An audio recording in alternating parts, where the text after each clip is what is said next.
Assalamualaikum warahmatullahi wabarakatuh. A'udzu billahi minasy syaithanir rajim. Bismillahirrahmanirrahim. Innal hamdalillah nahmaduhu wa nasta'inuhu wa nastaghfiruh. Wa na'udzu billahi min syururi anfusina wa min sayyiati a'malina. Man yahdihillahu fala mudilla lahu wa man yudlil fala hadiya lahu. Ashhadu an la ilaha illallah wahdahu la syarika lahu wa ashhadu anna Muhammadan abduhu wa rasuluh. Allahumma salli wa sallim wa barik ala habibina wa sayyidina Muhammad wa ala alihi wa ashabihi ajma'in, amma ba'd. Saya hormati Jawatan Kuasa Pengurusan Baitus Salam, seterusnya hadirin dan hadirat, para penonton muslimin dan muslimat yang dirahmati Allah sekalian. Pertamanya kita ucapkan tinggi syukur kepada Allah Subhanahu wa taala kerana pada malam ini kita ada rezekikan peluang untuk bersama kita menjalankan satu sesi pengajian dalam talian, yang mana kita nak bicara berkenaan dengan beberapa salah faham yang sering kali berlaku dalam kalangan masyarakat kita pada hari ini. Jadi sebelum kita pergi kepada perbahasan lebih lanjut, hadirin dan hadirat, suka saya minta jasa baik kepada tuan-tuan dan puan-puan yang sedang hadir untuk komen di ruangan komen di sini, sama ada suara saya jelas kedengaran ataupun tidak terlebih dahulu, sebelum kita teruskan kepada perbahasan kuliah. Jadi saya minta kepada tuan-tuan dan puan-puan semua sekiranya boleh komen di ruangan komen sama ada suara saya jelas ataupun tidak. Dan jika tak keberatan juga, anda semua boleh tulis di ruangan komen sama daripada mana anda menonton, daripada kawasan mana, daripada negeri mana, ada mungkin daripada negara mana pun tuan-tuan dan puan-puan menonton, maka ahlan wa sahlan saya ucapkan. Boleh komen sama ada suara dan gambar jelas ataupun tidak. Jadi alhamdulillah, saya baca komen-komen, ada yang daripada Kota Tinggi jelas dan ada yang komen suara dan gambar juga jelas. Maka saya rasa saya akan terus memulakan perbahasan kuliah kita pada malam ini berkenaan dengan tajuk salah faham dalam masyarakat. Baik, hadirin dan hadirat para penonton yang saya hormati sekalian, di media sosial saya sebentar tadi saya ada kongsikan berkenaan dengan beberapa perkara yang menjadi salah faham dalam kalangan masyarakat kita ini. Dan banyak, kalau kita lihat di media sosial sendiri dan juga di dalam drama pun, dalam movie dan kefahaman masyarakat kita ini, kita boleh lihat bahawasanya ada kesilapan dan kesalahfahaman terhadap beberapa isu sebenarnya yang berlaku. Maka kita rasa dan kita berhajat kepada satu pembetulan dan penjelasan berkenaan dengan salah faham yang berlaku dalam kalangan masyarakat kita, insya-Allah. Baik, antara yang menjadi salah faham masyarakat kita pada hari ini, hadirin dan hadirat, sebelum itu juga saya ucap jazakumullahu khairan kepada semua yang sudi komen daripada Melaka, daripada Kuala Nerus, daripada daripada Skudai, daripada Sepang pun ada, daripada Setapak, daripada Klang. Jadi saya ucap ahlan wa sahlan, marhaban bikum kepada semua. Dan tuan-tuan yang sharekan video kuliah kita pada malam ni, saya ucap jazakumullahu khairan. Mudah-mudahan pahala mengalir kepada semua yang kongsikan video kuliah kita ini untuk tontonan bersama rakan-rakan Facebook kita yang lain, insya-Allah. Baik, saya nak kongsikan 5 salah faham dalam kalangan masyarakat. 5 salah faham dalam kalangan masyarakat yang selalu bertebaran di media sosial kita ini. Baik, saya nak mulakan dengan yang paling orang kata minima dari sudut turutannya berkenaan dengan isu cara untuk kita bertaubat adalah dengan melakukan salat taubat. Antara salah faham dalam kalangan masyarakat kita ini, apabila dia beranggapan bahawasanya cara yang tepat untuk bertaubat adalah dengan mendirikan salat taubat.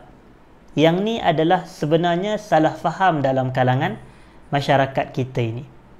Iaitu apabila mereka beranggapan cara untuk bertaubat adalah dengan melakukan salat taubat. Sebenarnya ini ada sedikit kekeliruan atau ketidaktepatan pada kenyataan tersebut. Kerana apa kita katakan begini? Kerana pertama, kalau kita nak teliti apa itu definisi taubat dan apakah hukum taubat, maka kita katakan bahawasanya definisi taubat ini adalah kembali kepada Allah setelah kita melakukan dosa. Ar-ruju'u ila Allahi ba'da dzamb. Contoh, kita kembali kepada Allah setelah kita melakukan dosa. Dan hukum bertaubat adalah wajib. Jadi kita nak tahu berkenaan dengan ciri-ciri taubat yang sebenar, maka kita menjelaskan hadirin dan hadirat, ciri taubat yang paling utamanya ada 3. Teras taubat yang paling utama ada 3. Iaitu yang pertamanya mesti kena ada penyesalan. An-nadam. Mesti kena ada penyesalan. Ada riwayat daripada Nabi SAW, baginda menyebut an-nadamu taubah. Penyesalan itu adalah suatu taubat. Penyesalan adalah suatu taubat. Jadi asas dalam bertaubat ini, pertama sekali mesti menyesal terhadap perbuatan maksiat yang telah kita lakukan. Kena ada penyesalan, kena ada rasa menyesal, iaitu rasa kecewa, rasa tidak setuju, rasa membantah, rasa menyesal terhadap apa yang telah kita lakukan. Itu teras yang pertama. Teras yang kedua adalah dengan cara kita memberhentikan maksiat tersebut. Maknanya kita membuang maksiat tersebut, kita memberhentikan maksiat dan dosa itu. Dan yang ketiganya adalah keazaman yang tulus bahawasanya kita tidak akan mengulangi kembali perbuatan itu. Jadi 3 ini adalah ciri taubat. Maknanya, selama seseorang itu melakukan ketiga-tiga perbuatan ini, dia menyesal setelah dia melakukan dosa. Kedua, dia berhenti daripada melakukan dosa tersebut. Yang ketiga, keazaman yang tulus untuk dia tidak mengulangi semula maksiat yang pernah dia lakukan itu, maka dia dianggap telah bertaubat. Hukum bertaubat ini adalah wajib. Bagi pelaku maksiat, bertaubat daripada dosa hukumnya wajib. Jadi macam mana cara taubat? Maka kita katakan, hadirin dan hadirat, teras utama taubat adalah mencakupi 3 itu tadi. Yang pertamanya adalah menyesal, yang keduanya berhenti daripada maksiat, dan yang ketiganya keazaman untuk tidak berulang kembali. Tetapi sudah pastilah perkara ini dilakukan dengan penuh keikhlasan kerana Allah. Kerana hakikatnya taubat ini adalah disuruh oleh Allah. Dan apa sahaja perbuatan yang disuruh oleh Allah, ia adalah ibadat. Jadi apabila sesuatu itu disifatkan sebagai ibadat, syarat penerimaan ibadat adalah ikhlas. Syarat penerimaan ibadah adalah ikhlas. Jadi nak bertaubat juga kita berhajat kepada keikhlasan. Dia kita kena cukup 3 teras tadi, tetapi dalam masa yang sama menyesal kita, berhenti kita, tidak mengulangi kembali, dilakukan dengan penuh keikhlasan kepada Allah Subhanahu wa ta'ala.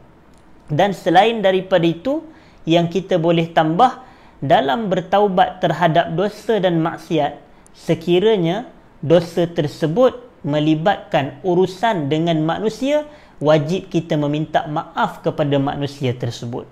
Sekiranya melibatkan harta, wajib kita memulangkan harta tersebut, menyerahkan hak kepada yang berhak, dan memulangkan apa sahaja kepada individu yang telah dizalimi tersebut. Tetapi kalau urusan maksiat itu berlibat atau melakukan dengan Allah Subhanahu wa taala, maka 3 teras ini. Kalau dia dilakukan dengan manusia pun kena ada 3 teras ini juga, tetapi hak itu ditambah yang keempatnya mesti dikembalikan kepada pemiliknya. Jadi apa yang salah fahamnya? Salah fahamnya apabila masyarakat ingat kalau kita melakukan dosa, maka kita melakukan salat sunat taubat, maka selesai. Sebenarnya tidak mencukupi semata itu.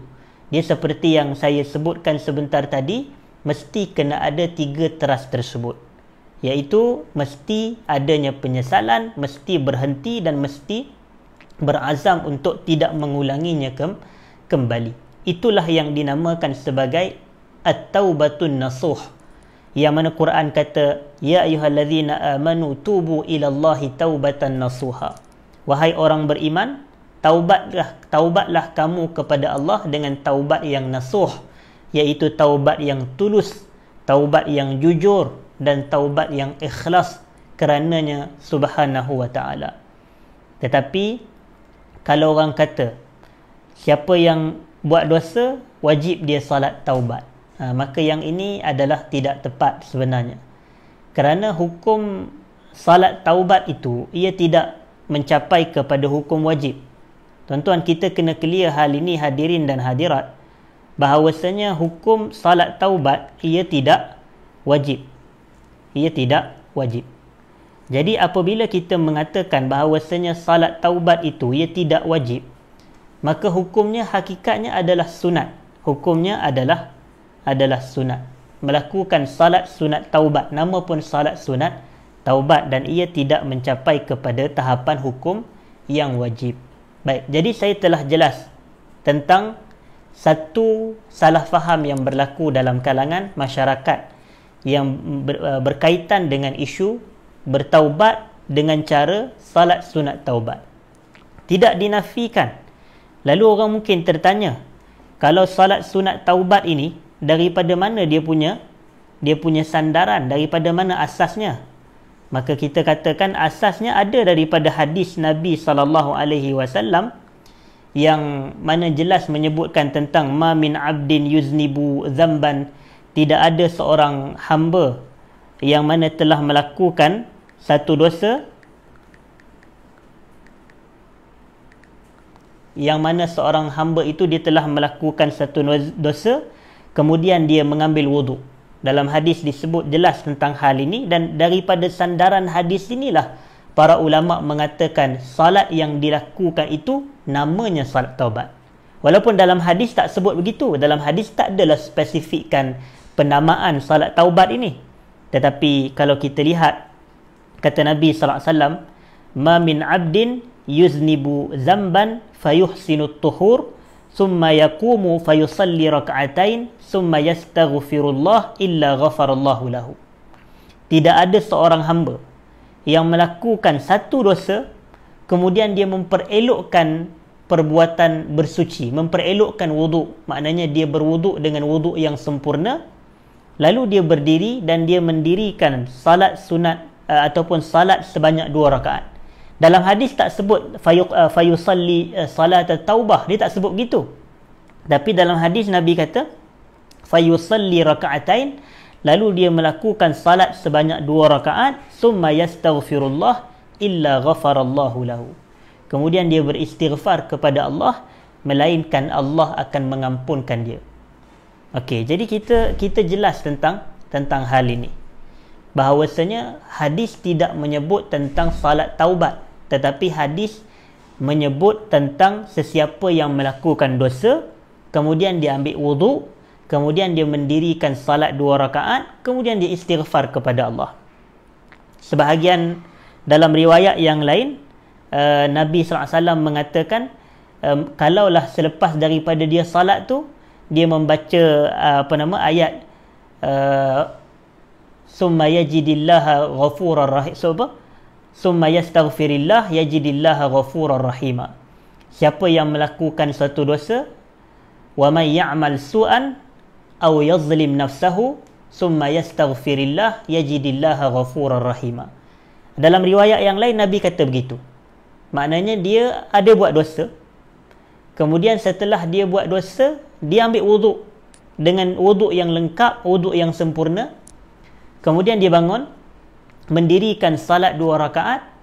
Kemudian selepas selesai salat, kata Nabi, dia membaca istighfar dan dia minta ampun kepada Allah.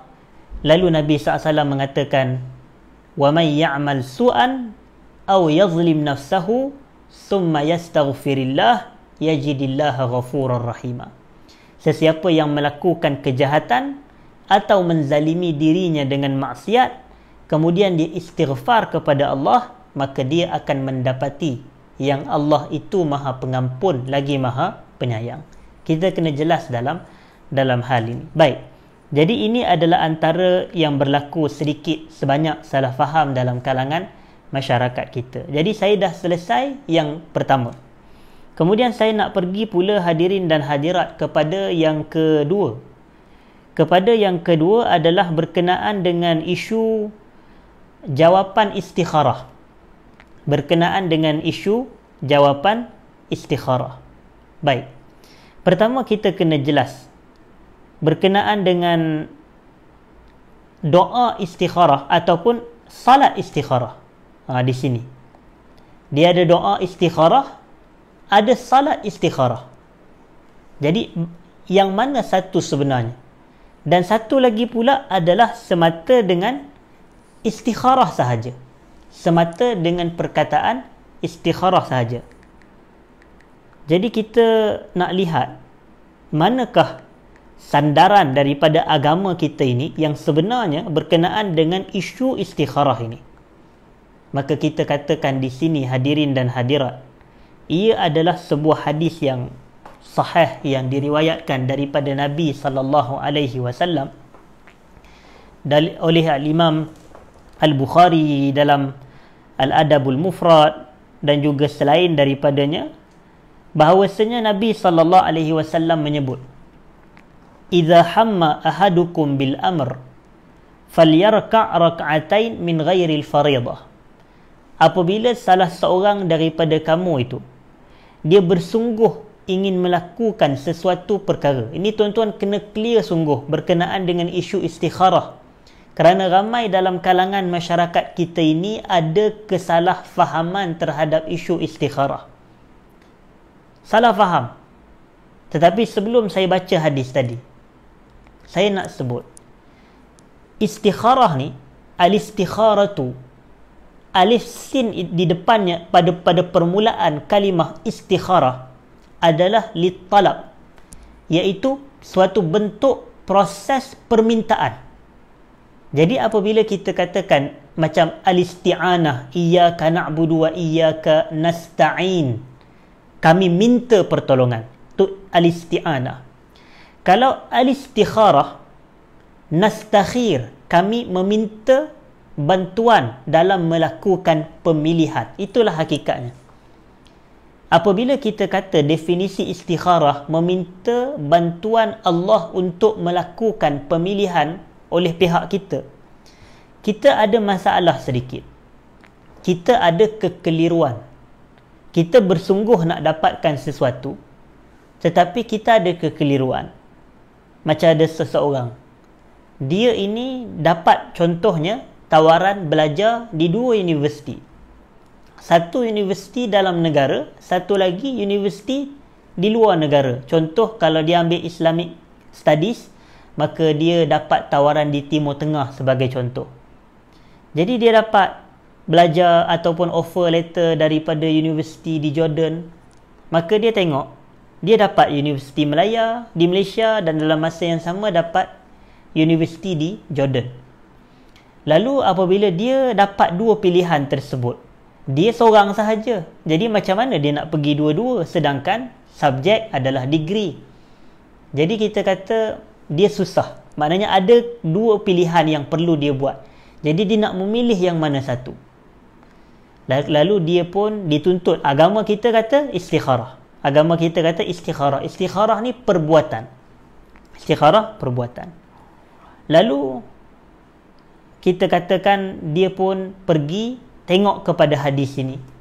Kerana hadis ni jelas sebut, idza hamma ahadukum bil amr, jika salah seorang daripada kamu dia merasakan kesungguhan untuk mencari sesuatu isu, maka hendaklah dia melakukan salat 2 rakaat selain daripada salat fardu. Bila Nabi SAW kata falyarka' rak'atain min ghairil faridah, maknanya 2 rakaat ni bukan 2 rakaat subuh atau 2 rakaat yang fardu, tetapi 2 rakaat ini adalah 2 rakaat salat sunat. 2 rakaat salat sunat. Jadi summal yakul, kemudian hendaklah dia mengucapkan Allahumma inni astakhiruka bi'ilmika. Yang ini kita katakan adalah doa istikharah. Doa istikharah. Doa istikharah ini, hadirin dan hadirat, kalau kita nak mudah punya konsep, kita dirikan sahaja salat sunat 2 rakaat. Lalu orang kata, nak baca doa ni dalam semayang ke ataupun selepas semayang? Dia tidak ada isu sangat. Kalau seseorang yang menghafal dengan hafalan yang baik, Allahumma inni astakhiruka bi'ilmika contoh, wa astaqdiruka biqudratika wa as'aluka min fadlikal azim fa innaka taqdir wala aqdir wa ta'lam wala a'lam, dan seumpamanya, dia hafal sampai habis, dia boleh membaca doa tersebut dalam salat, sama ada semasa sujud ataupun bila sahaja keadaan yang mustajab seperti sebelum memberi salam, dia nak baca doa tersebut, maka dibolehkan. Tetapi kalau seseorang itu dia tak hafal, cuma dia ada salin dan dia boleh berbahasa Arab, maka dia dirikan salat sunat 2 rakaat. Selepas dia bagi salam, dia ambil mana yang dia tulis tu, maka dia berdoa, Allahumma inni astakhiruka bi'ilmika wa astaqdiruka biqudratika dan seumpamanya, maka dia baca satu persatu. Maka dalam hal ni pun boleh juga, tidak ada masalah dan tidak ada kekeliruan. Dia benda yang sangat-sangat mudah. Jangan kita nak pening kepala macam mana tak hafal bahasa Arab, nak baca dalam sujud, nak baca dalam salat. Tak. Boleh baca sama ada selepas salat atau boleh baca di dalam salat bagi yang menghafalnya di dalam bahasa Arab. Jadi hakikatnya salat istikharah, doa istikharah, maka yang ini kita baca. Kalau seseorang itu dia selepas dia salat, dia tak tahu nak baca doa apa, boleh jadi rujukan doa dalam bahasa Arab yang Nabi ajar dia tak ada, maka dia tadah tangan sahaja kepada Allah selepas dia salat istikharah itu. Lalu dia kata, ya Allah, telah sulit bagi aku untuk melakukan keputusan antara dua. Maknanya telah ada pilihan yang pelbagai, aku nak buat pilihan yang terbaik, tetapi aku nak petunjukmu ya Allah agar aku ini mendapat pemilihan yang terbaik. Maka di sini kita kena jelas, boleh doa dalam bahasa Melayu, doa istikharah ini. Allah Al-Alimul Khabir, maha mengetahui lagi maha meliputi pengetahuannya. Allah maha tahu, tak ada masalah nak doa istikharah dalam bahasa Arab, dalam bahasa Melayu, dalam bahasa ibunda kita, tak ada salah. Boleh baca, baik dalam salat ataupun baik selepas daripada salat. Maka tidak ada sebarang kekeliruan, hadirin dan hadirat. Semua jelas dan tidak sepatutnya berlaku salah faham.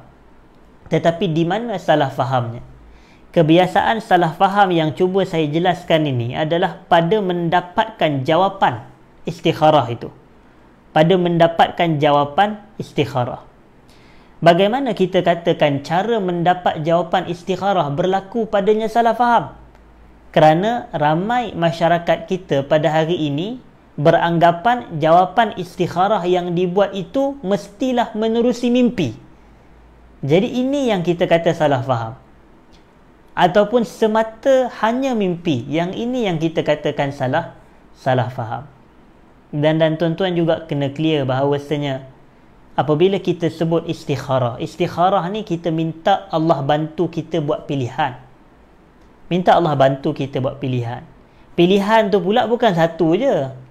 Ni kadang-kadang macam ada orang dia nak menikah contoh. Jadi bila dia nak menikah ni, dia ada satu orang tu yang dia dah aim sungguh. Dia dah target, oh kawan ni sesuai nak jadi calon dia. Jadi bila dia kata kawan ni sesuai jadi calon dia, dia pun buat istikharah. Kemudian bila dia tidur, dia termimpi nampaklah muka kawan yang dia katakan calon dia tersebut. Yang ni bukan sebenarnya jawapan istikharah. Kenapa? Kerana sebab kita ni memang duk terfikir dia sahaja. Memang kita aim dia, target dia, fokus dia, fikir dia, gambar dia, muka dia, tengok dia apa semua. Maka kita katakan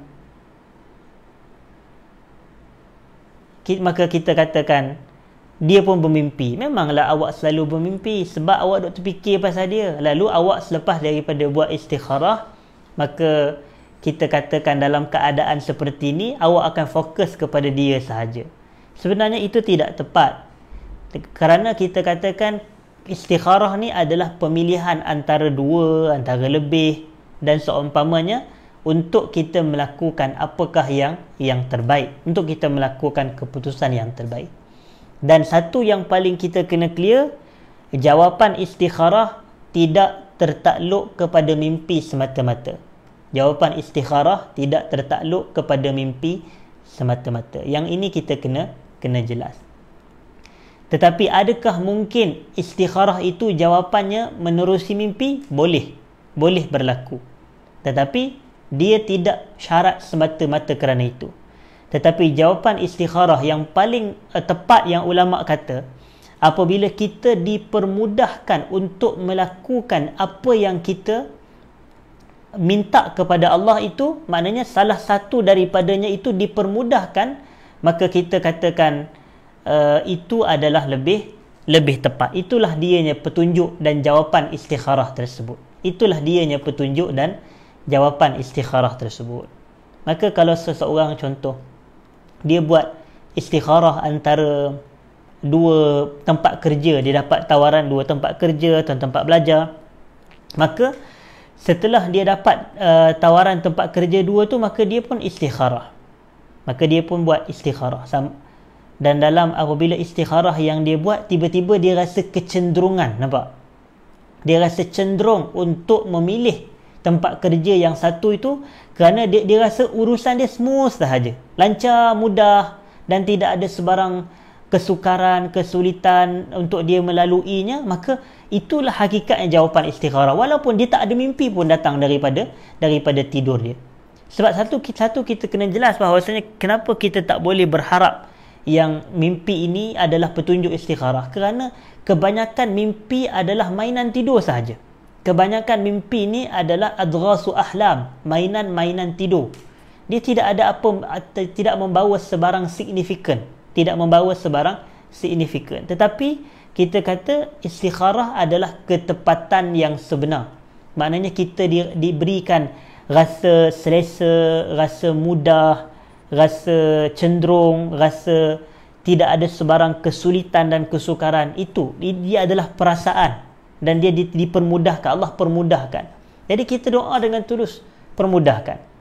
Tetapi selain daripada istikharah, satu lagi yang kita perlu jelas adalah perbuatan yang namanya istisyarah. Istikharah ni antara kita dengan Allah, istisyarah pula antara kita dengan manusia. Apa itu istisyarah? Istisyarah ni adalah meminta pandangan. Di sini minta pandangan ni boleh jadi dengan kawan-kawan, boleh jadi dengan parents, boleh jadi dengan orang kata klik kita, rakan sekerja ataupun majikan ataupun siapa sahaja. Tetapi kita minta pandangan dia dalam sesuatu isu. Kita kata, aku ada masalah sedikit, nak buat keputusan ni, apa pandangan awak? Contoh, itu istisyarah.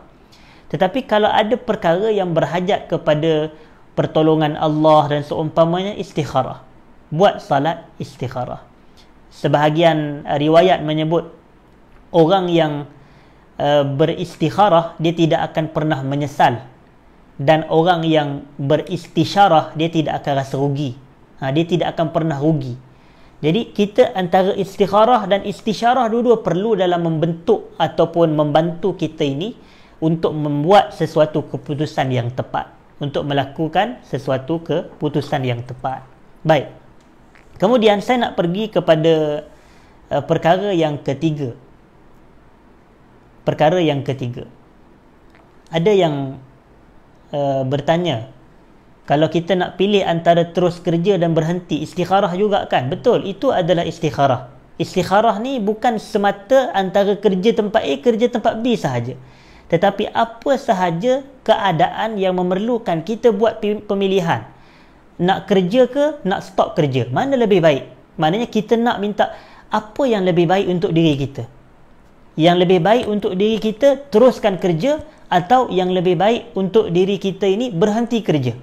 Ini kita, mungkin kita ada pandangan kita tersendiri, mungkin kita dah bincang dengan kawan-kawan, dah minta pandangan dan seumpamanya, tapi kita nak minta apa panduan Allah Ta'ala nak bagi kat kita. Apa panduan Allah Ta'ala nak bagi kat kita. Maka di situ istikharah. Di situ istikharah. Kalau ada orang tanya, kalau kita nak salat istikharah, surah apa yang perlu dibaca, tidak ditentukan apa-apa surah secara spesifik.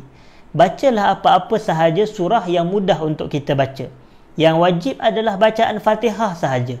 Untuk salat fardu ke, untuk salat sunat ke, dalam salat istikharah ke, salat taubat ke, salat hajat ke, tidak ada surah yang spesifik untuk dibaca. Tidak ada bacaan surah yang spesifik. Bacalah apa sahaja, tetapi rukun salat jaga bacaan Fatihah dan seumpamanya, dan salat itu dilakukan sebanyak dua rakaat. Salat hajat ke, salat taubat ke, salat istikharah ke, 2 rakaat. Baik. Jadi saya nak pergi kepada noktah yang ketiga, iaitu salah faham yang ketiga berkenaan dengan isu doa mustajab pada sujud yang terakhir. Doa mustajab pada sujud yang terakhir. Di sini kita selalu lihat dalam kalangan masyarakat kita, hadirin dan hadirat, kalau dia salat, biasanya yang sujud yang dia lama tu pada sujud yang terakhir. Kalau seseorang salat, dia akan sujud lama pada sujud yang terakhir sebelum bangun ke tahiyat akhir itu, ataupun sebelum duduk tahiyat akhir. Jadi tuan-tuan, lihatlah ajalah di masjid, di surau, pada zaman kita menghadiri masjid sebelum inilah. Sekarang ini ada terhad. Jadi kita tengok masyarakat, kalau kita tengok orang salat, kita akan perhatikan dan kita akan dapat lihat, dia apabila sujud yang terakhir tu, dia macam lama sikit dia sujud. Okey, kita tanya agak-agak kenapa perbuatan ni berlaku. Maka jawapannya tidak lain dan tidak bukan adalah kerana kefahaman bahawasanya doa pada sujud yang terakhir itu mustajab. Doa pada sujud yang terakhir itu mustajab. Sebenarnya doa pada sujud yang terakhir betul mustajab, tetapi ia tidak khusus kepada sujud yang terakhir semata-mata. Bahkan doa mustajab pada keseluruhan sujud salat. Sujud yang pertama ke, sujud rakaat kedua ke, sujud rakaat ketiga ke, sujud rakaat yang keempat yang terakhir, keempat-empat rakaat ni dia punya sujud adalah waktu mustajab doa. Dia tidak khusus kepada sujud yang terakhir sahaja. Jadi kita jangan keliru ataupun jangan kita nak mengkhususkan sehingga seolah orang nanti akan ada satu kefahaman bahawasanya rakaat pertama ni punya sujud tak mustajab doa. Tidak. Rakaat pertama punya sujud pun mustajab, sama sahaja dengan rakaat yang keempat, tidak ada beza. Tak ada kelebihan sujud terakhir dengan sujud yang pertama untuk kita berdoa. Sama sahaja dia punya tahapan kemustajaban doa itu. Kalau kita lihat di dalam hadis yang diriwayatkan oleh Imam Muslim dalam Sahih Muslim, Nabi SAW ada 2 yang baginda sebut dalam hadis yang sahih. Yang pertama, Nabi katakan, inni nuhitu an aqra'al qur'ana raki'an aw sajidan fa amma ar-ruku'u fa'azzimu fihi rabb wa amma as-sujudu fa'akthiru fihi bid-du'a. Sesungguhnya aku ini, kata Nabi SAW, nuhitu an aqra'al qur'ana raki'an, aku dilarang untuk aku membaca Quran ketika rakaat, kata Nabi. Siapa larang Nabi nak baca Quran ketika rakaat? Allah. Al-Quran kalam siapa? Kalamullah. Di sini tuan-tuan kena clear. Al-Quran kalamullah. Tetapi Allah larang Nabi baca Quran ketika rakaat. Ini bukti paling jelas. Nak buat benda baik ni bukan semua boleh buat ikut dan kita sahaja.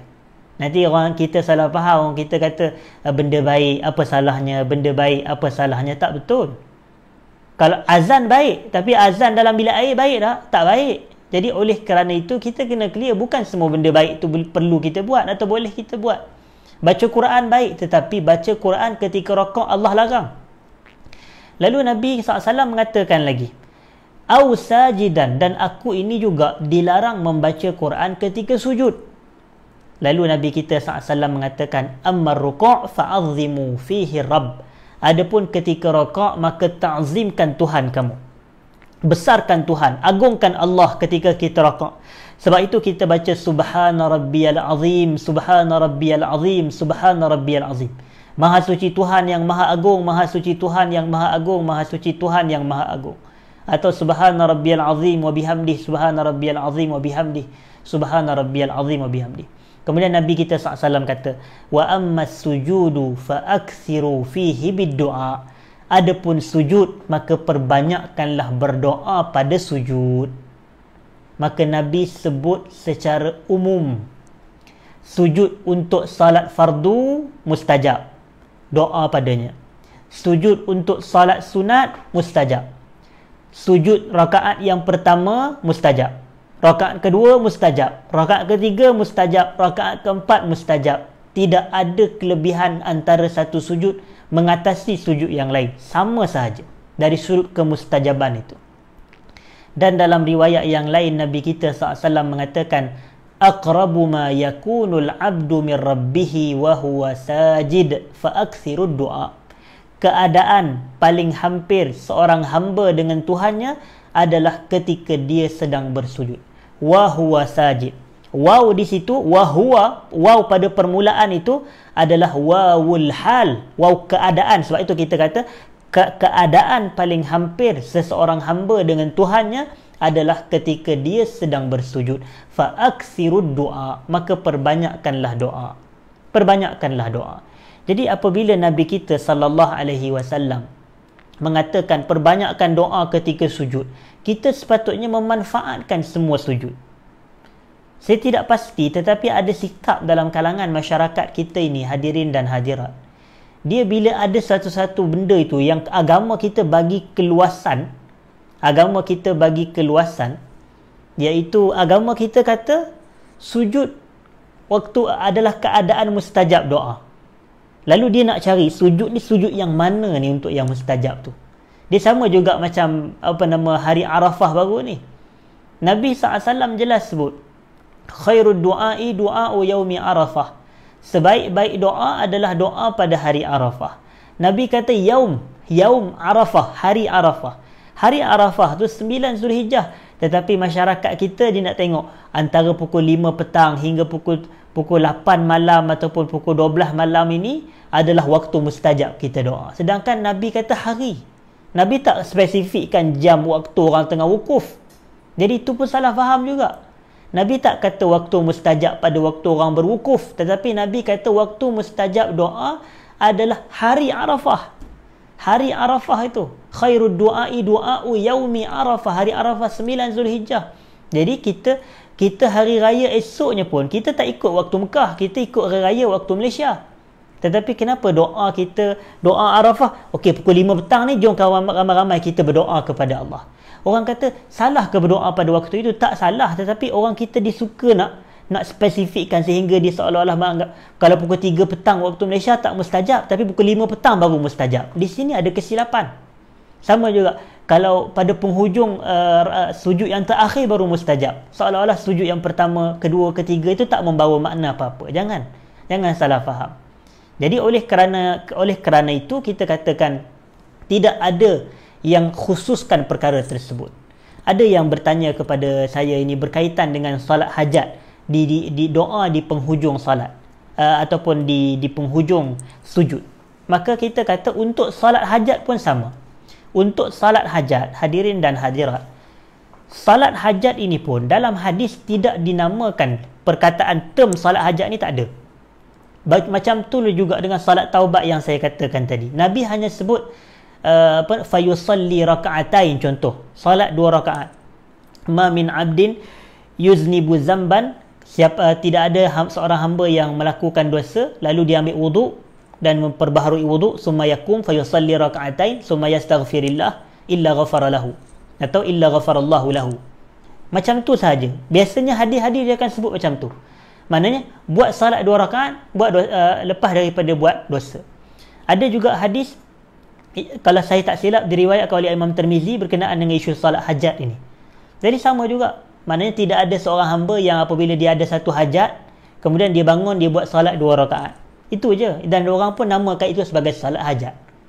Tetapi kita katakan salat hajat pun sama juga. Waktu sujudnya ataupun mustajabnya doa adalah pada semua sujud. Sujud rakaat pertama ke, sujud rakaat yang kedua ke, maka kita katakan tidak ada perbezaan. Sujud yang terakhir ke, tidak ada perbezaan. Tetapi satu lagi yang salah faham berlaku dalam kalangan masyarakat. Dia apabila dia sujud tu, selepas dia bagi salam. Yang tu. Macam orang buat sembahyang hajat, Assalamualaikum warahmatullahi, Assalamualaikum warahmatullahi. Kemudian dia sujud. Lalu dia namakan itu sebagai salat hajat. Sebenarnya itu bukan kaifiat salat hajat yang maksur daripada Nabi SAW. Kalau ikut yang riwayat itu, riwayat hanya menyebut buat salat 2 rakaat macam biasa. Maknanya sujud di dalam salat, bukan sujud selepas habis salat. Selepas seseorang itu salam, selepas seseorang itu memberi salam, perbuatan dia sujud itu sudah tidak dianggap sujud salat. Jadi kita katakan sujud yang mustajab padanya doa ini adalah sujud di dalam salat. Ni kita kena clear. Sujud di dalam salat. Aqrabu ma yakunul abdu min rabbih wa huwa sajid. Macam mana kita tahu sujud tu dalam salat? Macam Nabi katalah, fa ammar ruku' fa'azzimu fihi rabb wa ammas sujud fa'akthiru fihi bid-du'a. Rukuk tu dalam salat, sujud tu dalam salat juga. Jadi sebab itu kefahaman begini, kita kata membawa kepada sujud adalah waktu mustajab atau keadaan mustajabnya doa, tak kira salat fardu ke, salat sunat ke, rakaat pertama ke, kedua ke, ketiga ke, keempat, padanya adalah waktu kemustajaban doa. Waktu kemustajaban doa. Baik. Kemudian jadi kita dah clear hadirin dan hadirat. Maknanya tidak ada istilah sujud selepas daripada salat. Maknanya macam ada sebahagian orang buat untuk salat hajat itu. Itu tidak tepat. Itu tidak tepat. Dan kita ni dalam bab-bab ibadah, kita al-aslu fil ibadati tauqif. Asal dalam bab ibadat ni kita terhenti, tauqifi. Maknanya, apa itu tauqifi? Saya nak bagi satu contoh mudah. Kalau dalam bab ibadat ni, kita meletakkan keadaan kita ni macam kita naik kereta. Macam kita naik kereta, maka pada ketika itu kita berada di hadapan lampu isyarat. Berhadapan dengan kita adalah lampu isyarat. Jadi ibadat tu ibarat lampu merah. Maknanya bila kita nampak lampu merah, kita stop. Maknanya kita tak buat lagi ibadat tu. Kemudian lampu hijau. Lampu hijau adalah dalil. Lampu hijau adalah dalil. Maknanya bila ada dalil, baru kita buat ibadat tersebut. Bila ada dalil, baru kita buat ibadat tersebut. Jadi macam itulah keadaan kita.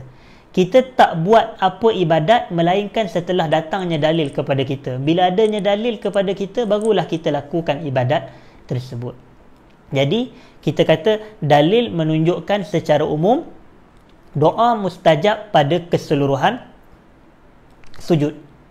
Doa mustajab pada keseluruhan sujud tanpa spesifik dan pengkhususan antara satu sujud dengan satu sujud yang lain. Baik.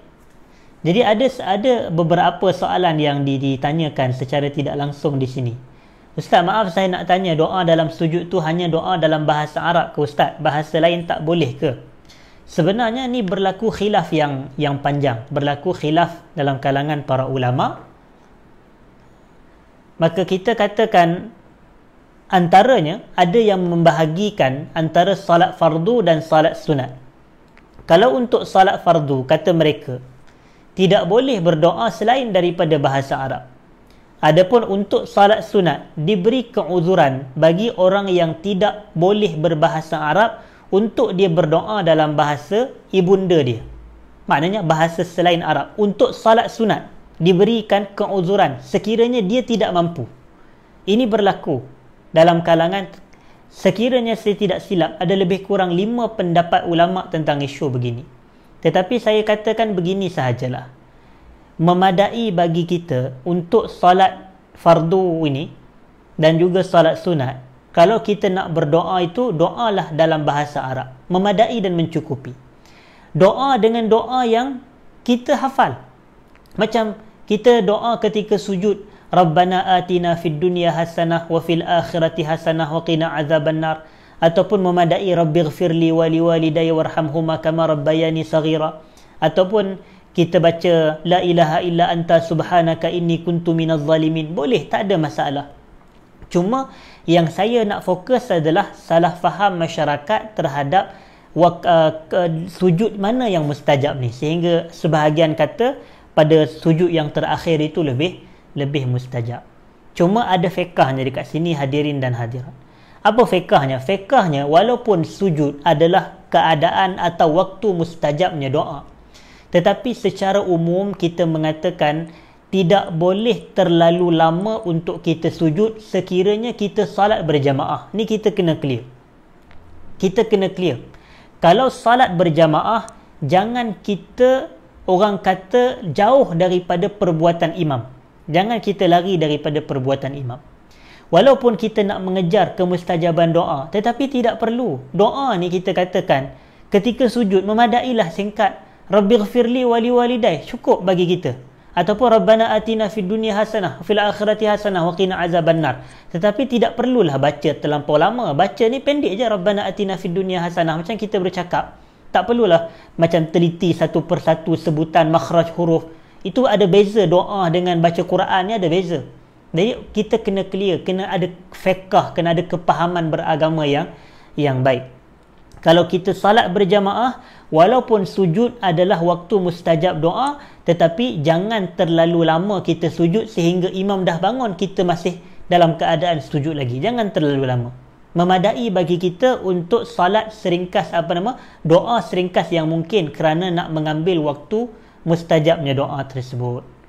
Kalau seseorang, macam kita tahu, Nabi kita sallallahu alaihi wasallam, baginda bukan semata baca ketika sujud subhana rabbiyal a'la wa bihamdih saja, tetapi Nabi baca subhana rabbi subhanakallahumma rabbana wa bihamdik allahumma ghfirli.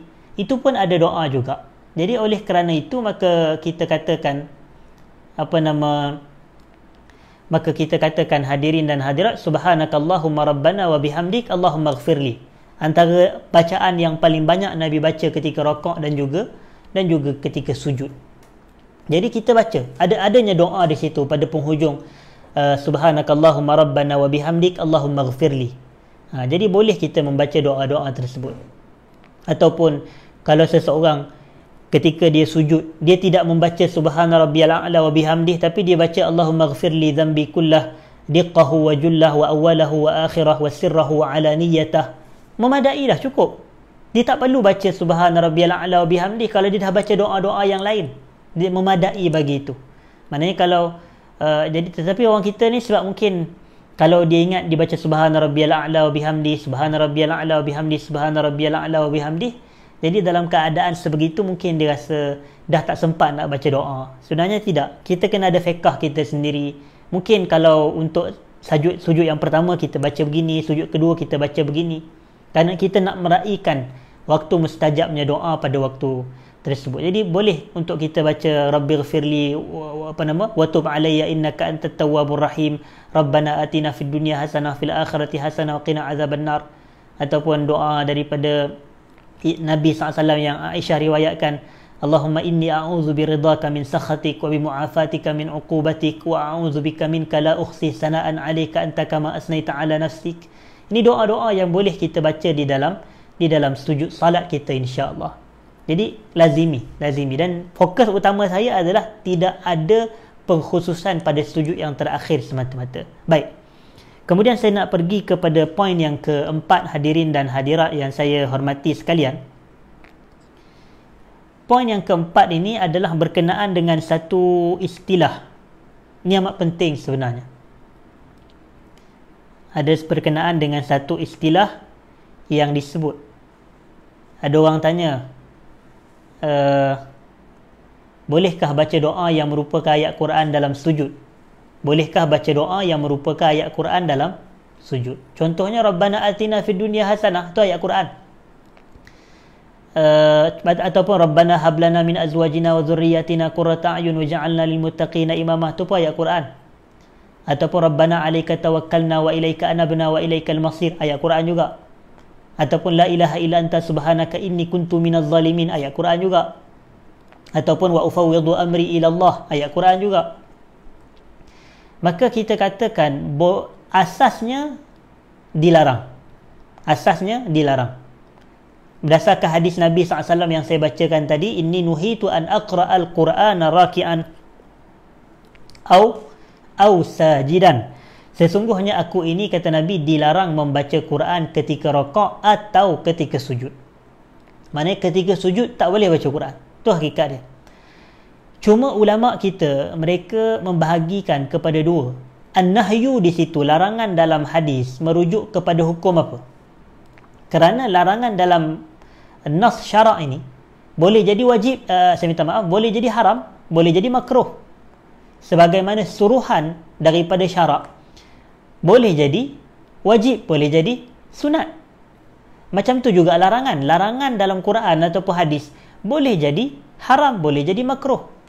Jadi Nabi kata, inni nuhitu an aqra al-Qur'ana raki'an aw sajidan. Aku dilarang baca Quran ketika rakaat atau ketika sujud. Jadi asasnya dilarang. Cuma ulama khilaf, larangan itu bawa hukum haram ke bawa hukum makruh. Sebahagian ulama kata hukumnya haram. Maknanya haram baca Quran ketika rakaat ataupun sujud. Dan sebahagian ulama seperti Imam Nawawi mengatakan hukumnya adalah makruh. Hukumnya adalah makruh. Tetapi adanya exception, adanya pengecualian. Apa pengecualian? Kita membaca ayat-ayat Quran yang bersifat doa dengan niat doa, bukan dengan niat baca Quran. Yang ni kita kena jelas. Macam kita ketika sujud, asasnya kita dilarang baca Quran ketika sujud. Maknanya tak boleh asalnya Rabbana atina fid dunya hasanah kalau diniatkan dengan baca Quran. Tapi kalau kita punya kefahaman begini, sujud adalah keadaan yang paling dekat seorang hamba dengan Tuhan. Nabi kata banyakkan doa. Jadi Nabi anjurkan kita banyakkan doa semasa sujud. Jadi kita baca Rabbana atina fid dunya hasanah itu tadi dengan niat doa, bukan dengan niat baca Quran. Tu kita kena clear. Sama juga kalau kita kata dalam perbahasan wanita haid diharamkan baca Quran, walaupun berlaku khilaf panjang, wanita haid diharamkan baca Quran. Betul, diharamkan. Tetapi, jadi kita katakan, kalaulah ada seorang wanita, dia ini dalam keadaan haid, tiba-tiba dia ditimpa musibah atau mendengar musibah kematian dan seumpamanya, maka dia kata, Inna lillahi wa inna ilaihi raji'un. Inna lillahi wa inna ilaihi raji'un, ayat Quran. Adakah tidak boleh dia baca ayat Quran? Kita kata tak betul. Boleh dia baca. Tetapi jangan baca dengan niat baca Quran. Dia kena baca dengan niat zikir ketika ditimpa musibah. Sama juga dengan isu sujud tadi. Asasnya dilarang, tetapi boleh baca ayat Quran yang bersifat doa ketika sujud dengan niat doa. Harap jelas hadirin dan hadirat. Kemudian saya nak pergi kepada noktah yang keempat, iaitu berkenaan dengan isu sedekah subuh. Ini pun berlaku padanya salah faham dalam kalangan masyarakat kita. Isu sedekah subuh berlaku salah faham dalam kalangan masyarakat. Kerana apa?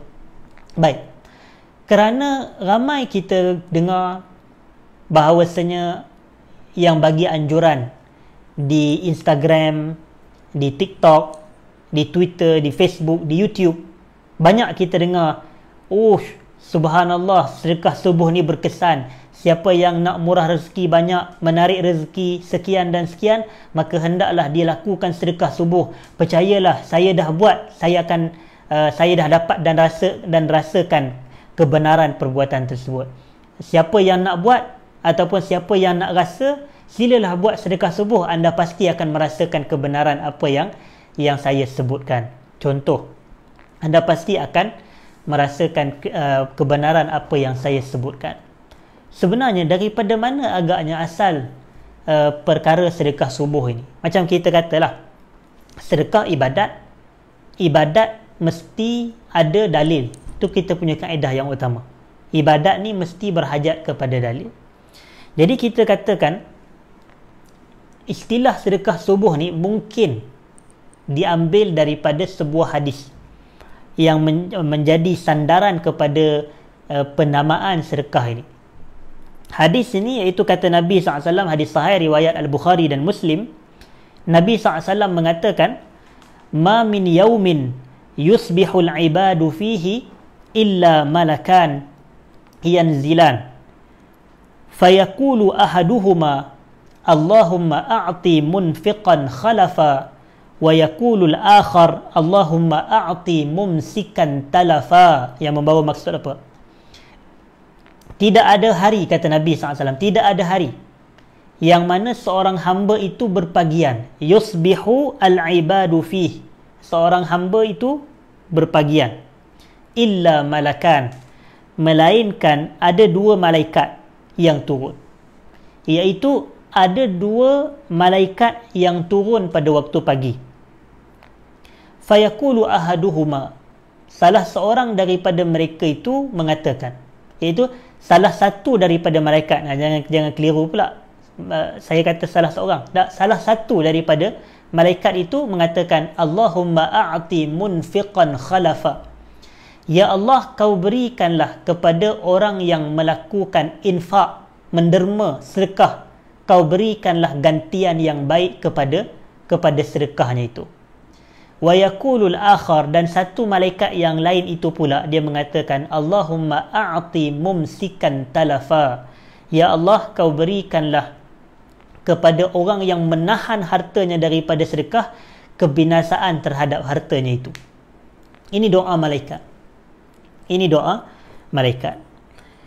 Sebenarnya kalau kita teliti kepada hadis ini, tidak ada disebut di dalam hadis ini, hadirin dan hadirat para penonton yang dirahmati Allah, perbuatan sedekah itu berlaku pada waktu subuh. Yang ini tidak disebutkan. Maknanya tidak ada orang kata isyarat yang jelas menunjukkan bahawasanya sedekah itu berlaku pada waktu subuh.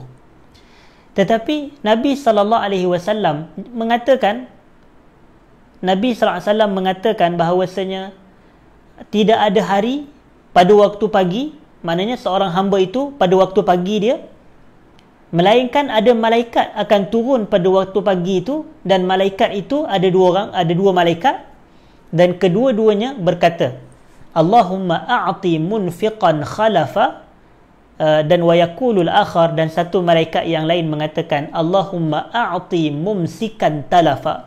Ya Allah, kau berikanlah ganti kepada orang yang memberikan sedekah, dan satu lagi, Allahumma a'ti mumsikan talafa. Ya Allah, kau berilah kebinasaan kepada orang yang menahan hartanya itu kedekut dan bakhil.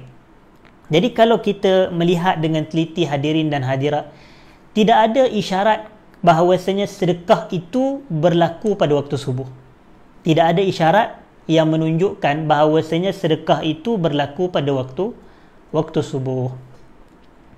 Kerana apa? Kerana tidak disebutkan siapa yang bersedekah pada waktu subuh. Tidak disebutkan begitu. Maka kita katakan kenyataan yang memberi isyarat sedekah subuh lebih utama berbanding sedekah pada waktu-waktu yang lain adalah tidak tepat.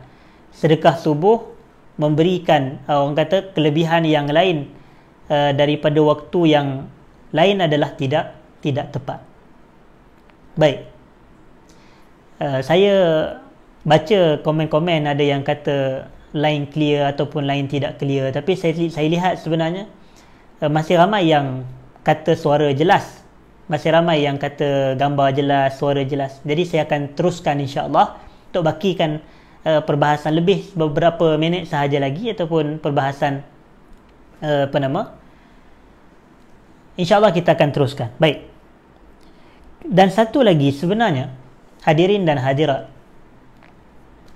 ada satu lagi hadis daripada Nabi SAW yang diriwayatkan oleh Al-Imam Ibn Hibban, yang mana Nabi SAW kata, wala gharabat illa bijambataiha malakan yunadiyan Allahumma a'ti munfiqan khalafa wa a'ti mumsikan talafa. Yang membawa maksud apa? Ada riwayat yang lain daripada Nabi SAW, baginda menyatakan, dan tidak terbenamnya matahari, wala gharabat ni terbenam, iaitu waktu maghrib, melainkan pada dua penjuru matahari itu ada malaikat yang mana malaikat itu berdoa, Allahumma a'ti munfiqan khalafa, ya Allah, kau berikanlah gantian yang baik kepada orang yang sedekah. Allahumma a'ti mumsikan talafa, kau berilah kebinasaan pada orang yang tidak mahu bersedekah. Kau berilah kebinasaan pada orang yang tidak mahu bersedekah. Maknanya apa dekat sini? Maknanya dalam hadis yang pertama tadi yang diriwayatkan oleh Al-Bukhari dan Muslim, hadis itu betul menyebut pada waktu subuh, tetapi malaikat yang berkata itu pada waktu subuh, tetapi bukanlah malaikat khususkan, ya Allah, kau berilah kepada orang yang bersedekah subuh. Malaikat tak kata begitu. Sama juga dengan hadis yang kedua ni, dan tidaklah terbenamnya matahari melainkan pada dua penjuru matahari itu adanya malaikat yang mendoakan, ya Allah, berilah gantian kepada orang yang sedekah harta dan berilah kebinasaan kepada orang yang menahan hartanya daripada sedekah. Maka daripada hadis yang kedua ni, hadis sahih riwayat Ibnu Hibban, dia tidak mendatangkan satu istilah baharu, sedekah maghrib. Tak ada sedekah maghrib. Kita tak kedengaran adanya anjuran, siapa yang nak buat sedekah maghrib, mari kita sedekah pada waktu maghrib. Tidak. Dia tidak ada anjuran sebegitu. Sedangkan ada hadis menunjukkan apa? Sebenarnya tak ada beza. Sedekah pada waktu subuh adalah sama pada sedekah pada waktu zuhur, pada waktu maghrib, pada waktu isyak, pada waktu bila-bila. Sedekah ikut keadaan. Kalau kita mampu, kita sedekah. Kalau ketika senang dan susah, sedekah. Dia tidak kata sedekah pada waktu subuh lebih baik daripada sedekah pada waktu-waktu yang lain. Jadi kita kena clear dalam hal ini, hadirin dan hadirat. Ada yang bertanya, macam mana dengan sedekah pada hari Jumaat? Kita katakan begini, ada keistimewaan sesuatu amalan mengikut tempat, mengikut individu, mengikut masa. Selama mana masa itu lebih dimuliakan di sisi Allah, maka ibadat di dalamnya lebih besar pahalanya. Sebagaimana satu tempat itu lebih mulia di sisi Allah, maka ibadat di dalamnya lebih besar pahala. Macam kita kata, bersedekah dalam masjid Nabi, besar pahala dia lagi daripada kita sedekah dalam masjid biasa, contoh. Kalau kita salat dalam Masjid Nabawi, lebih besar pahalanya daripada kita salat dalam masjid selain daripada itu. Ibadat sama. Jadi kita tengok, hari Jumaat adalah Nabi kita SAW kata, khairu yaumin tala'at tala'at alaihi syams atau tala'at fihi syams, sebaik-baik hari yang terbit padanya matahari adalah hari Jumaat. Jadi hari Jumaat ni sayyidul ayyam. Maka kalau kita bersedekah pada hari Jumaat, secara umumnya pahala sedekah itu lebih besar. Kerana apa? Kerana masa hari itu adalah hari yang dimuliakan oleh Allah Ta'ala, melebihi kemuliaan pada hari-hari yang lain. Cuma fokus saya adalah saya nak menjelaskan tentang kesalahfahaman tentang isu sedekah subuh ni. Seolah-olah kalau kita sedekah pada waktu yang lain tu tidak mendapat ganjaran dan kelebihan yang sama. Sebenarnya sama sahaja. Orang yang sedekah pada waktu yang lain pun mendapat ganjaran dan fadilat yang sama, tidak terhad dan tidak terkhusus kepada waktu subuh sahaja. Wallahu a'lam. Baik. Dan yang terakhir sebelum kita tutup, hadirin dan hadirat, adalah pada noktah yang kelima, iaitu berkenaan dengan isu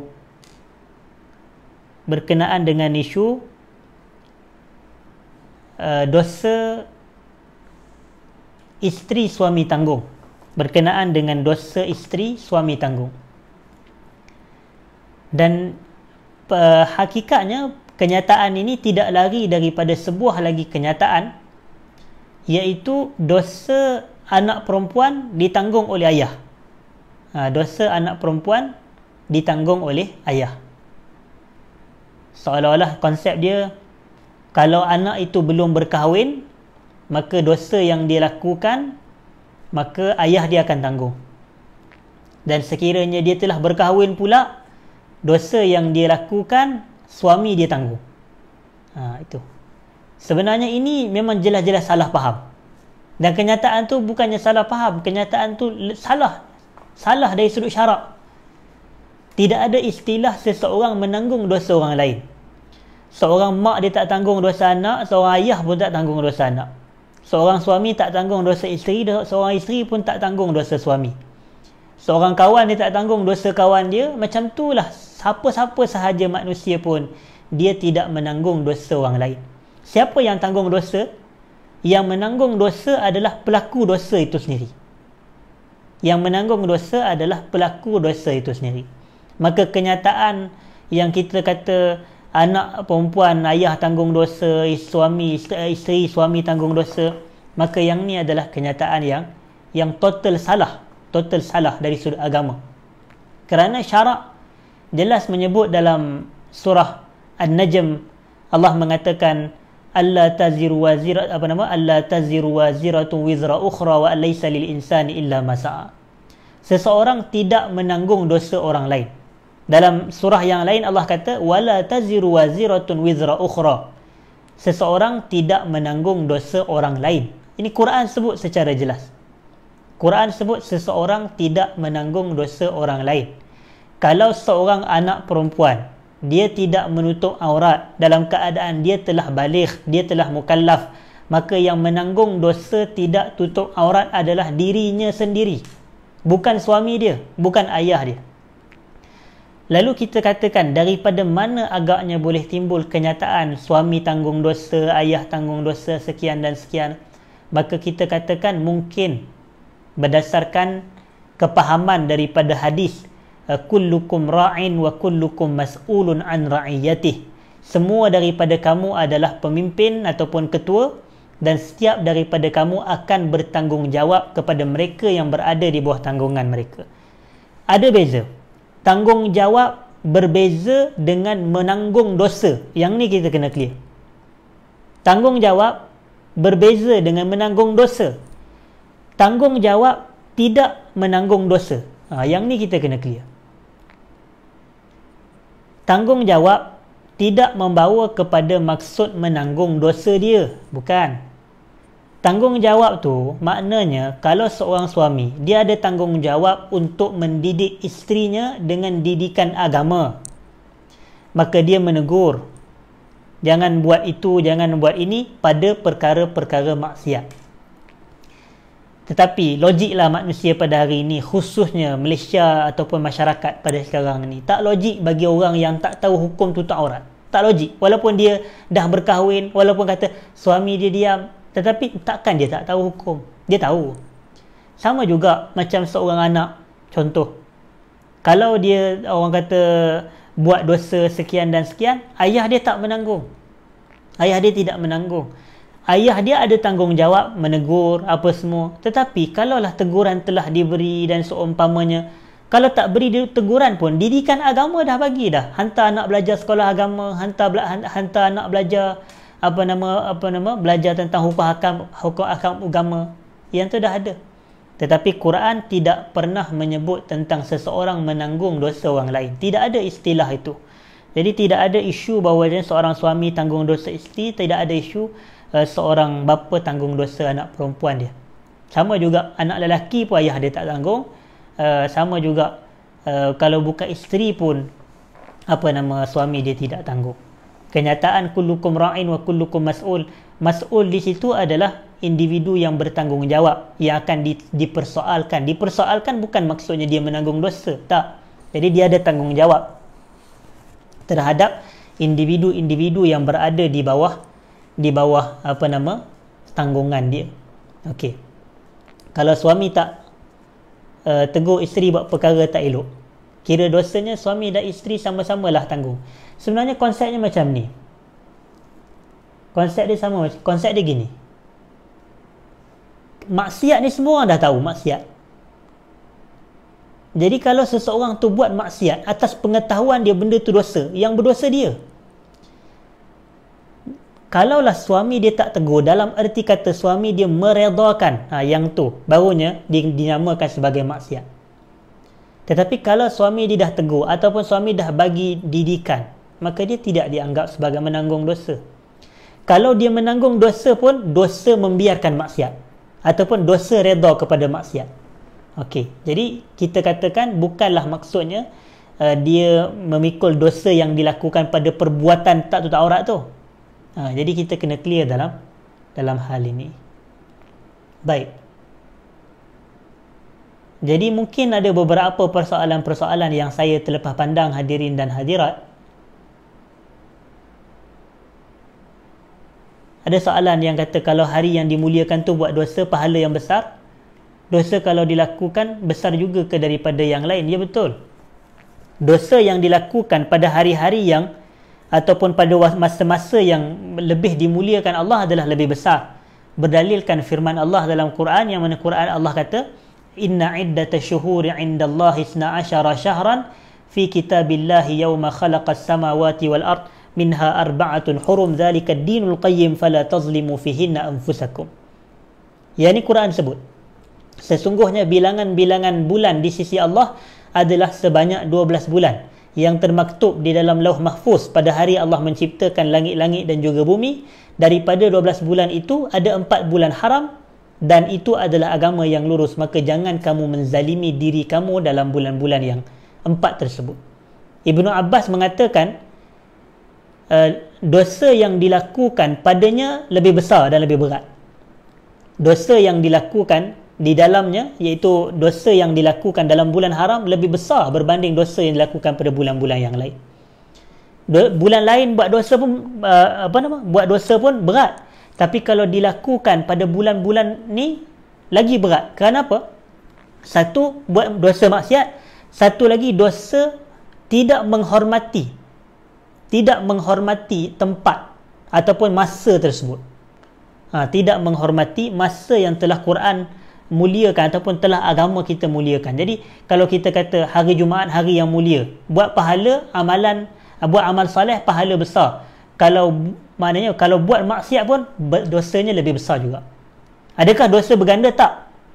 Dalam hadis tak sebut berganda, riwayat tak sebut berganda, tetapi disebut lebih berat, a'zam indallah, lebih berat, seperti kata Ibnu Abbas dalam tafsir Tabari terhadap dalil inna iddata syuhuri indallah itu tadi. Baik. Salam Ustaz, boleh atau tidak kita berdoa dalam hati dalam bahasa kita sendiri masa sujud? Hakikatnya benda dalam hati boleh, maknanya isyarat dalam hati selama tidak dituturkan, dan mudah-mudahan mustajab juga. Baik. Dua hadis berkenaan doa malaikat pada waktu maghrib dan subuh untuk orang bersedekah tu, dua-dua hadis sahih ke? Okey, kita kata hadis yang pertama tadi, yang pada waktu subuh tadi, seperti yang saya sebut tadi, ma min yaumin yusbihul ibad, tidak ada hari yang mana hambanya berpagian padanya, illa malakan yanzilan, melainkan ada dua malaikat yang akan turun. Hadis tu riwayat Al-Bukhari dan Muslim dalam Sahih Muslim. Manakala hadis yang cerita tentang sedekah pada waktu bukan sedekah, doa malaikat pada waktu maghrib itu, wala gharabat illa wajam bataiha malakan, tidaklah illa bijan bataiha malakan, tidaklah terbenam matahari, melainkan pada dua penjuru matahari itu akan ada dua malaikat yang berdoa. Hadis itu riwayat Ibnu Hibban dalam Sahih Ibnu Hibban. Ya, hadis sahih, kedua-duanya merupakan hadis yang sahih. Baik.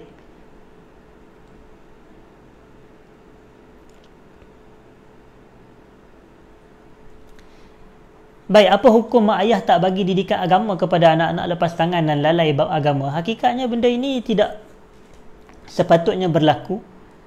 Kewajipan dan tuntutan penting bagi ibu bapa adalah memberikan didikan agama kepada anak-anak.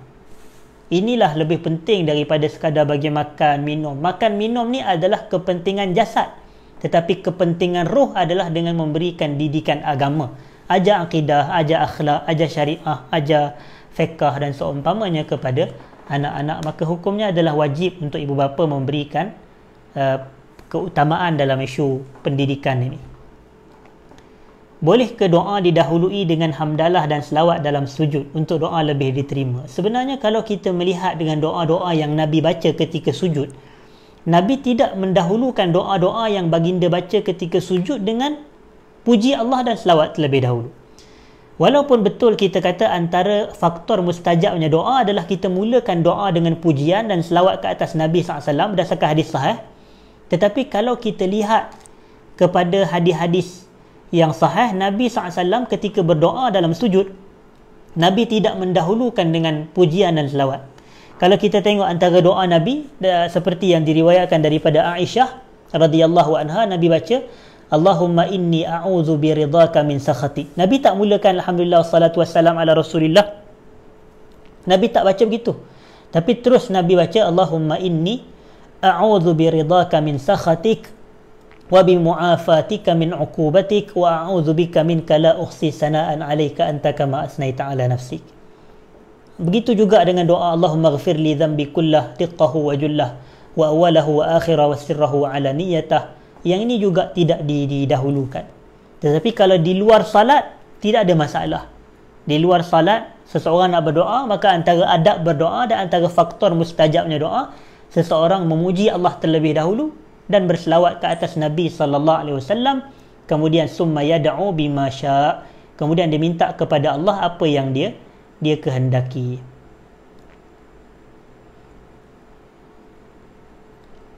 Ustaz, betulkah kalau orang uzur boleh baca Quran sewaktu bulan Ramadan dengan niat zikir sebab kita digalakkan memperbanyak amalan di bulan Ramadan? Sebenarnya bacaan Quran tidak dibenarkan bagi wanita haid. Kalau ikut kepada mazhab Al-Imam Syafi'i, tidak dibenarkan bagi wanita uzur walaupun dengan niat zikir, walaupun dengan niat zikir. Sebab itu hakikatnya adalah bacaan Quran. Kalaulah semua Al-Quran boleh diniatkan zikir, maka apa relevannya pengharaman baca Quran bagi orang wajunub? Tidak ada relevan.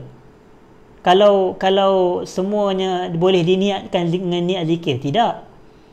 Niat zikir hanya pada benda-benda yang boleh diniatkan seperti doa. Macam seorang wanita yang dah sentiasa melazimi ayat kursi. Ayat kursi hakikatnya adalah zikir sebelum tidur. Jadi kalau sebelum dia nak tidur, dia nak baca ayat kursi. Walaupun dia dalam keadaan haid, dalam keadaan berjunub, boleh baca ayat kursi sebagai zikir sebelum tidur. Tetapi kalau baca alif lam mim zalikal kitabul la raiba fihi, ini zikir apa ni? Ini bukan zikir, ni ayat Quran. Okey, baik. Kemudian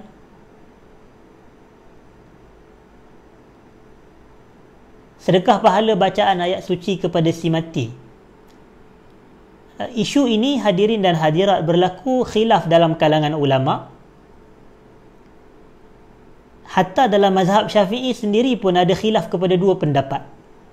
Ada pendapat dalam mazhab Syafi'i yang menyatakan pembacaan Quran, pahala bacaan Quran kepada si mati ni tak sampai kepada si mati. Kerana apa dia kata tak sampai? Kerana Quran jelas sebut wa alaysa lil insani illa ma sa'a. Wa alaysa lil insani illa ma sa'a dalam surah An-Najmi tadi. Seseorang tidak akan mendapat ganjaran pahala melainkan berdasarkan usahanya sendiri. Itu maksud dia. Jadi kalau kita baca Quran, kitalah yang dapat pahala, bukan orang yang mati. Jadi tidak timbul isu ihda' sawab, sedekah pahala. Tetapi dalam mazhab Syafi'i juga ada pendapat lain yang mengatakan pahalanya sampai kepada si mati. Insya-Allah pahalanya mudah-mudahan sampai kepada si mati. Tetapi yang ulama tak khilaf apa dia? Yang ulama tak khilaf adalah berkenaan dengan doa kepada si mati. Itulah yang dituntut. Itulah yang dituntut. Ustaz, adakah zikir selepas salat fardu sama dengan salat sunat? Kalau ikut al-azkar ba'da salawat al-maktubah, zikir-zikir selepas salat fardu. Jadi setahu saya tidak ada masalah untuk kita membacanya, tetapi zikir-zikir yang dirujuk kepada zikir-zikir selepas salat itu merujuk kepada zikir-zikir selepas salat fardu sebenarnya. Zikir-zikir selepas salat fardu. Tetapi adakah salah kalau kita selepas salat sunat kita nak istighfar? Astaghfirullah, tidak menjadi satu kesalahan. Wallahu a'lam.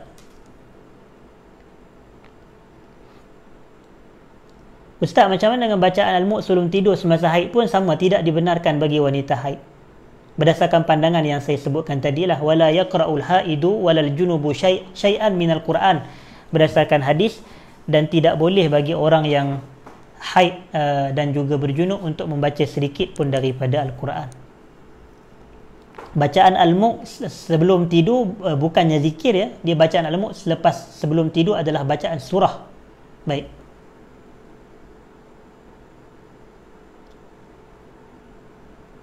Ustaz, hari Jumaat biasanya akan baca Al-Kahfi dan Yasin. Bila uzur kita nak baca dengan niat zikir, boleh ke? Tidak boleh sebenarnya.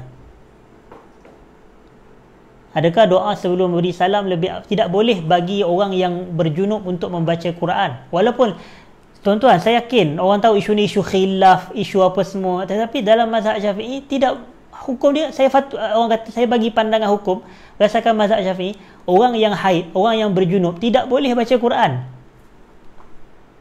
Orang yang berjunub tidak boleh baca Quran. Okey, maknanya kalau tak baca, stop. Okey. Adakah doa sebelum beri salam lebih afdal dari doa semasa sujud? Tidak ditetapkan yang mana lebih afdal. Dua-duanya waktu mustajab doa. Dua-duanya adalah waktu mustajab doa. Ada yang disebut daripada Nabi SAW dalam hadis riwayat Imam Ahmad. Ada seorang tanya kepada Nabi SAW, ayyu du'ain asma', doa apakah yang paling didengari? Maknanya doa apa yang paling mustajab?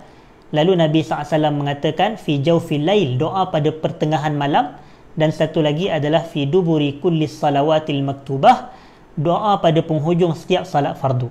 Jadi penghujung salat fardu ni ulama khilaf kepada dua maksud. Penghujung salat fardu tu maksud dia sebelum salam atau selepas salam. Maka sebahagian ulama cenderung dia kata sebelum salam. Jadi selepas tasyahud akhir, maknanya selepas contoh dia kata innaka hamidum majid. Selepas innaka hamidum majid, sebelum dia bagi salam, pada waktu itu waktu mustajab doa. Dan sama juga, dua-dua ada hadis dan dua-duanya hadis yang sahih, dan duanya waktu yang mustajab, tidak ada kelebihan antara satu ke atas yang lain. Wallahu a'lam. Jadi kita lazimi dua-duanya. Kalau dah biasa baca Al-Mulk sebelum tidur masa haid, tak boleh ke? Maksudnya dia hafal, dia baca sambil buka phone.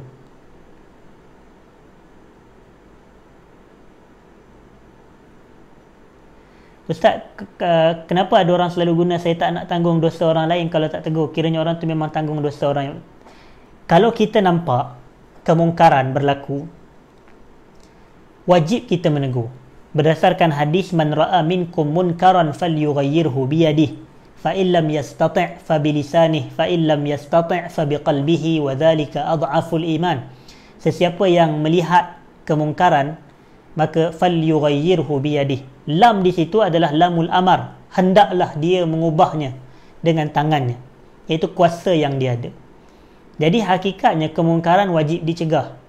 Jadi kalau kita melihat kemungkaran, kalaulah kita nak mencegah dengan kuasa, dengan tangan, kita tak ada kemampuan. Nak sedekah dengan lidah pun dia rasa beratlah nak cakap apa semua, tapi dia mencegah dengan hati. Dia membenci, maka dia tak dianggap sebagai berdosa. Kalau dia benci maksiat yang dia lihat pada orang lain, yang orang lain buat, dia tak dianggap berdosa. Tapi di mana dosa? Dosanya adalah apabila dia itu meredai perkara tersebut. Dia meredai. Patutnya dia kena menzahirkan benci. Macam kalau kita tengok orang publicly maki hamun di di media sosial, duk mencarut, cakap lucah, cakap perkara-perkara yang tak baik. Takkan kita reda. Sepatutnya kita kena menzahirkan kebencian. Sama juga kalau kita duk tengok orang duk post gambar-gambar yang tak elok, gambar-gambar yang orang kata separa bogel, gambar-gambar apa di media sosial. Kita perlu zahirkan kebencian. Sebab apa? Sebab itu menzahirkan kebencian supaya kita nak menzahirkan yang kita tak reda dengan benda tersebut. Jelas saja menzahirkan kita tidak reda. Baik.